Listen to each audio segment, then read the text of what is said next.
Let's say you visit another country. You have an important message to bring. In order to bring that message, you must speak the local language. Meet Yussef. He lives in Cairo. Like half the world's population, he lives off less than $5 a day. Though he doesn't own a computer, he always carries his cell phone, surfs the internet with his friends, watches films every weekend, and lives in a home where the TV is on all day long. Whether he knows it or not, Yussef is developing a worldview, a framework that gives meaning to his life. He's learning a language. How is his worldview shaped? Image after image, story after story, hour after hour, his heart is filled with messages from a broken world. He's becoming fluent. If Yussef is being influenced by the 5 hours of content he consumes every day, what about Andrea? Every day, Andrea will spend 7.5 hours wired to her cell phone, TV, laptop and iPod, taking in 11 hours of media. So what does this mean for Andrea? Well, she's becoming an expert in today's language of media. Each day, she will be exposed to 500 marketing messages and dozens of sexual references and acts of violence. She'll be led to believe that she lives in a world without hope, that she'll never be pretty enough, and that she can never be truly loved.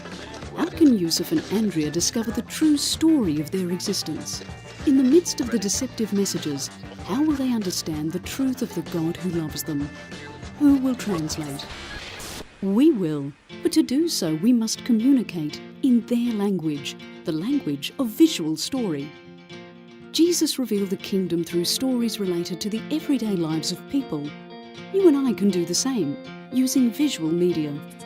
Whether it's through cinema or television, computers or cell phones, we must create and use compelling visual media that speak honestly and biblically about the issues of the heart, so the next generation can discover life change through Jesus.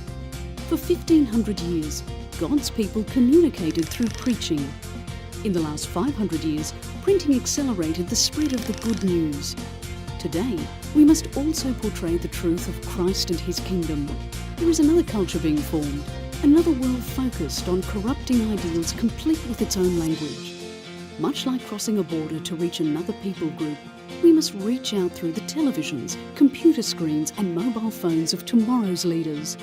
Together, we must learn to speak to Yussef and Andrea and countless others around the world with the powerful language of visual story.